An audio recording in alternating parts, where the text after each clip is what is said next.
விட்டால் அது நடந்து விட்டால் நான் ஆணையிட்டால் அது நடந்து விட்டால் இன்று ஏழைகள் வேதனைப்பட மாட்டார். உள்ளவரை ஒரு துன்பமில்லை அவர் கண்ணீர் கடலிலே விழமாட்டார். அவர் கண்ணீர் கடலிலே விழமாட்டார்.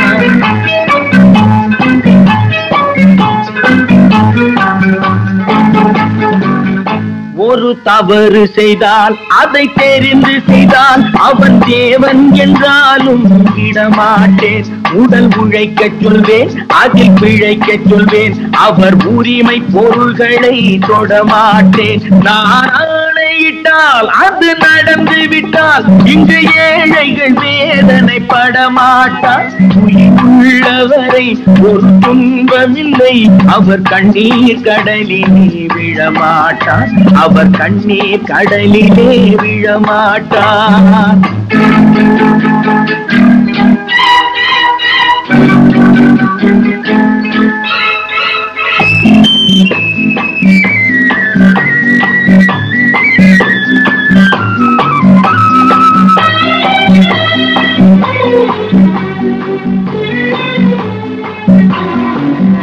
சிலர் ஆசைக்கும் தேவைக்கும் வாழ்வுக்கும் வசதிக்கும் ஊரார் கால் பிடிப்பார்.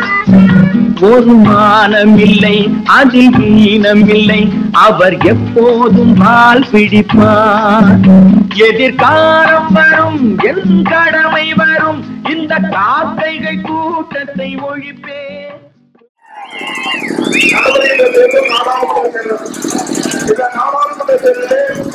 ஒரு நிலையான ஆட்சி மத்தியிலே வர வேண்டும்.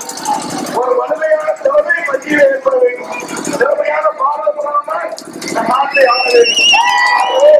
நிலையான ஆட்சி திறமையான பிரதமர் தேர்தலுக்கு நம்முடைய கூட்டணி கட்சியின் சார்பாக பாராளுமன்ற வேட்பாளர் மதிப்புக்கும் மரியாதைக்குரிய டாக்டர்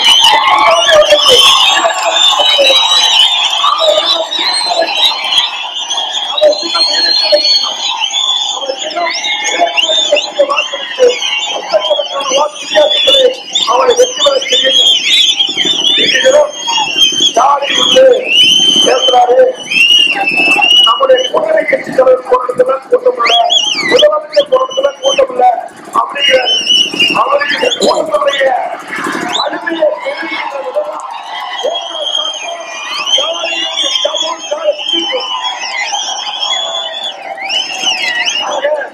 வலிமை வாயில கட்சிகள்லாம் ஒன்றாக சேர்ந்து நம்முடைய கூட்டணி 2014 நாடாளுமன்ற தேர்தலில் அனைத்து அண்ணா திராவிட முன்னேற்ற கழகம் 37 இடங்களில் வெற்றி பெற்றது. பாட்டாளி மக்கள் கட்சி ஒரு இடத்தில் வெற்றி பெற்றது. பாரதிய ஜனதா கட்சி ஒரு இடத்தில் வெற்றி பெற்றது. மொத்தம் 39 இடம் தமிழகத்தில் 39 இடம் 39 இடத்தில் வெற்றி பெற்ற கட்சிகள்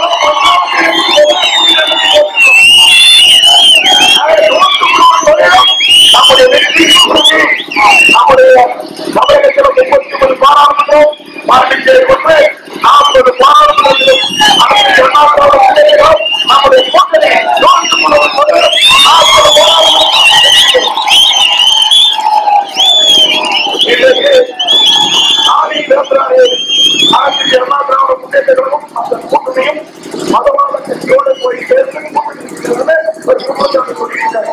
நாங்கள் கேட்பதெல்லாம் 1999ஆம் ஆண்டு நாடாளுமன்ற தேர்தல் வந்தது. அந்த நாடாளுமன்ற தேர்தலில் திராவிட முன்னேற்ற கழகம் பாரதிய ஜனதா கூட்டணி சேர்ந்து தமிழ்நாட்டை போட்டியிட்டு வென்று மத்தியிலே ஆட்சியை பங்குபற்றி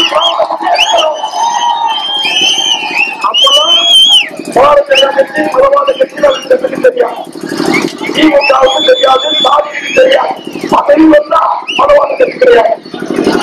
ஆக இன்னைக்கு அரசியல் அண்ணா திராவிட முன்னேற்ற கழகம் கூட்டணி கட்சி என்னுடைய கூட்டணி கட்சியை சேர்ந்து ஒன்றாக சேர்ந்து பாரதிய ஜனதாவோட கூட்டணி எல்லாம் போட்டிட்டா நானும் மதவாத கட்சியோட கூட்டணி சேர்ந்துக்காக ஒரு குற்றச்சாட்டு சொல்லுங்க. ஒரு நீங்க ஏற்கனவே பாரதிய ஜனதாவோட கூட்டணியை வச்சு வெற்றி பெற்று மத்தியில் 6 அதிகாரத்தில் அதுவும் முதன்மையாக ஓராண்டு காலமாக சுயநினைவாக இருந்தாங்க. அவனுக்கு தேவையான அந்த மந்திரி கொடுத்து எத்தனை பாரதிய ஜனதா கட்சி அப்பெல்லாம் உனக்கு கண்ணுக்கு தெரியல. எப்போ அண்ணா திமுக வச்சா அது வாழ்க்கை அதே மக்களுக்கு எல்லாத்தையும் உடைய ஏமாற்று வேலை எல்லாம் கண்ட புரிஞ்சுக்கிறாங்க. ஆகவே சொன்னாலும் ஏற்றுக்கொள்ள தெரியவே முடியவில்லை. ஏன்னா அப்படிப்பட்ட நேரத்தில் பூரா போய் இந்த தேர்தலுக்காக அத்தனை செல்வங்களும் பேசுவாங்க. அவ்வளவு நாளைக்கு அதை கேட்கிறாங்க. அது சாரா இருக்கும். ஏன்னா திமுக விஞ்ஞானம் போடப்படுத்தணும். விஞ்ஞானம் போடப்படுத்தணும் திமுக கட்சிக்கு தெரியாத காட்சி கூட ஊழல் செய்கிற கட்சி திமுக கட்சி.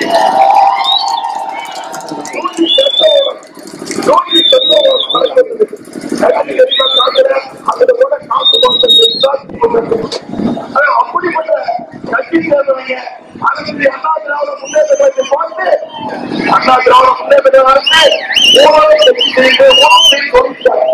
அண்ணா திமுக அரசை பற்றி புகார் பண்ணியிருக்கார். எந்த துறையில் ஊழல் சொல்லு நான் கேள்விக்கிட்டாரா? அதுவும் சொல்ல தெரியும். என்ன சொல்ல முடியும்? நீ ஊழலை கல்வி சொல்லி பாக்க தயாரிப்பு சொல்லி கதை சொல்லிட்டார். அதான் போராட்டம்னா அவருக்கு தெரிஞ்ச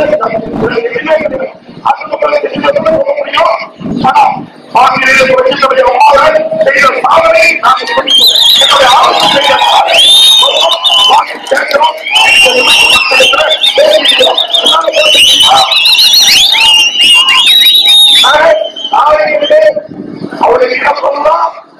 அதிமுக ஆட்சி அதிமுக உடைக்கணும். அதுதான் அவருடைய திட்டம். 10 நாள் ஆட்சி இருக்குமா 6 மாசம் இருக்குமா கனவு என்றாரு. 1 லட்சம் ரூபாய் 2 லட்சம் ரூபாய்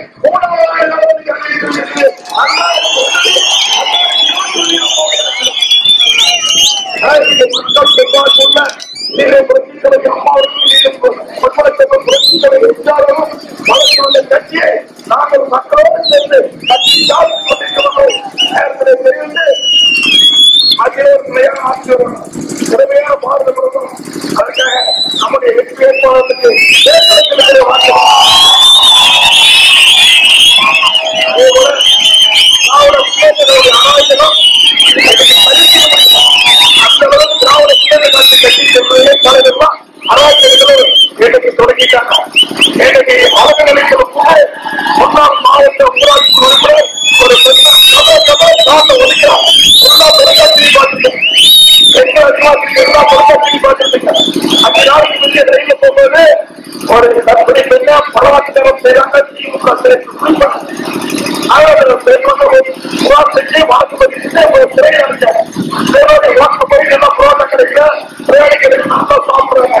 ஆனா அதுக்கு நம்ம பணத்தை கேட்டா அடுத்த சாதி போய் கஷ்டப்பட்டு நல்ல முன்னெடுத்து வச்சுக்கிறாங்க. நல்லா பொருத்தா சாப்பிடுறாங்க. வேண்டாம் சாப்பிடுறோம். ஆனா பில்லு கொடுக்க பில்லு கேட்டா நடக்கிறத அடிக்கிறாங்க. அடுத்த சாதி போய் கஷ்டப்பட்டு கட்சி அராஜகத்தை இன்னைக்கு எதிர்கட்சியா இருக்கும் போது அதிகாரம் இல்லாத போது இப்படி அராஜகம் பண்றதுன்னு சொன்னா நாளைக்கு விட்டு அதிகாரம் வந்து ஆட்சி இருந்தா நாட்டு மக்கள் நிம்மதியா வாழ முடியும்? யாராவது மக்கள் விண்ணப்பாங்களா? யாராவது கிடக்கிற வியாபாரம் பண்ண முடியுமா? அப்படியே எடுத்துட்டு போயிடும். ஆனா அப்படிப்பட்ட திராவிட முன்னேற்ற கழகம் என்பதை கட்சி மத்திய நிலையான ஆட்சி சாதி தெளிக்க வேண்டும். அது மட்டும் தைப்பொங்கல் எவ்வளவு இளைஞரை தைப்பொங்கல் கொண்டாடுறதுக்காக தைப்பொங்கல் தெரிவித்து 1000 ரூபாய் கொடுத்தாங்க. அதே போல இன்னைக்கு நகரத்தில் வந்து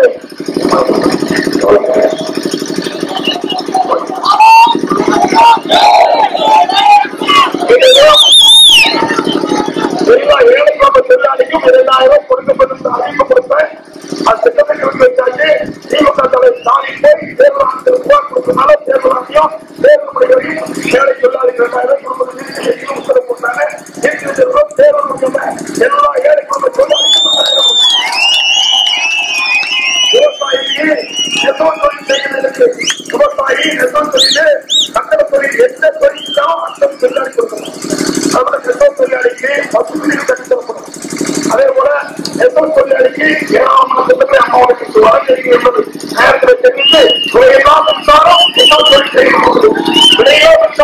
அப்பாவுடைய தான் கொடுக்குது. வேற எந்த ஆட்சியும் கிடையாது. ஆனா அப்பாவுடைய அரசு எத்தோப்பத்தை பாதுகாப்பு அரசு அம்மாவுடைய விவசாயிகளை பாதுகாக்கக்கூடிய அரசு அம்மாவுடைய அரசு. ஆகவே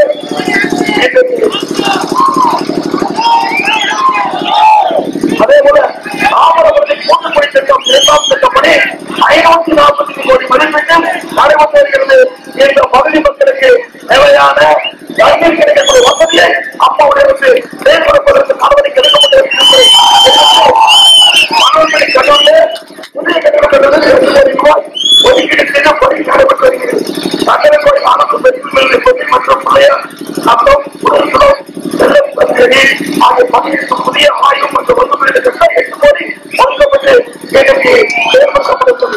2016 வரைக்கும் 36 ரூபாய் கொடுத்தது, 36 கோடி கொடுத்தது. எல்லா சாலைகளும் சிறப்பான சாலைகளாக இன்றைக்கு தமிழகத்தில் இந்தியாவிலேயே சிறப்பான சாலை உள்ள முதல் மாநிலம் தமிழ்நாடு. சிறப்பான ரோடு போட்டுக்கொண்டிருக்கிறோம். அதை இப்படி ஏராளமான திட்டங்களை உங்களுக்கு அம்மாவுடைய அரசு வாரி வழங்கிக் கொண்டிருப்பதை நேரத்தில் தெரிவித்து, அதே போல ரயில்வே வியாபாரம் சென்ற இந்த இடத்துல சட்டப்பேரவை தெரிவிக்கிறாங்க. ராஜமலை செய்தியோடு புலியக்குடி செய்தியோடு 2 இடத்திலும் அம்மாவுடைய அரசு உயர்மட்ட பாடம் கட்டுவதற்கு நடவடிக்கை எடுக்கப்பட்டுள்ளது.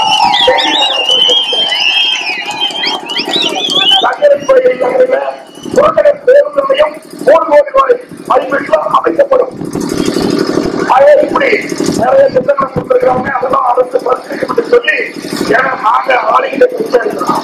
அரசு எல்லா திராவிடம் சேர்த்துக்கிறோம். ஆளுகிட்ட பேசி முதலமைச்சர் விஷயம் சொல்லி அமைச்சர் நாங்க தேர்வு கொடுக்கும்போது